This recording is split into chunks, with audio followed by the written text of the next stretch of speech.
everyone, welcome to Chinese Begin. I'm Ella. In this lesson, we will learn 3 rules of tongue change. Okay, let's begin.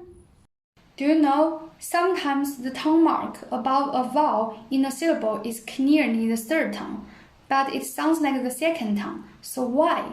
Actually, in the process of oral communication, we don't pronounce each syllable one by one, but a series of syllables are issued continuously. In this process, between adjacent syllables, their tones will inevitably affect each other, so that the tongue change happens. There are certain rules of tongue change. Learning and mastering these rules can make our Chinese expression more fluent, natural, and easier to pronounce. Then, let's look at the first tongue change rule.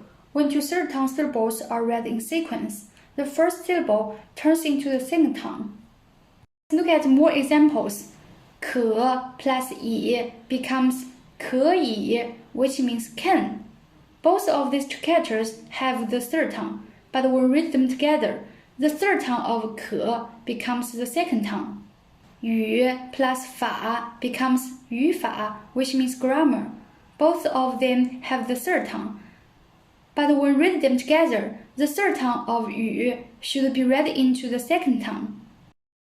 Then, let's look at the second tongue change rule.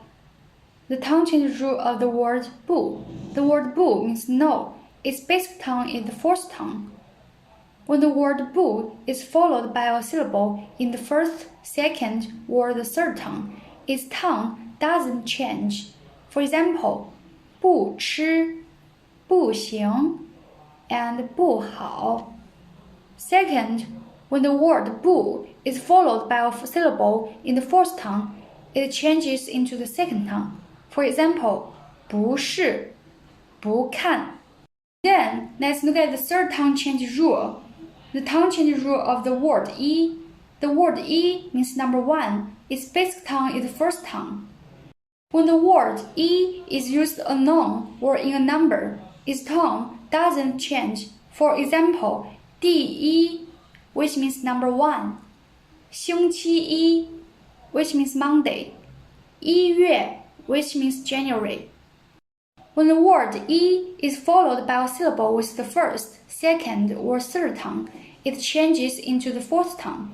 For example, 一张, which means a shade of. 一条, which means a loaf. 一种, which means a sort of. When the word 一 is followed by a syllable with the fourth tongue, it changes into the second tongue. For example, 一定, which means sure or certainly. 一块, which means one piece. Okay, that's all about the rules of tongue change.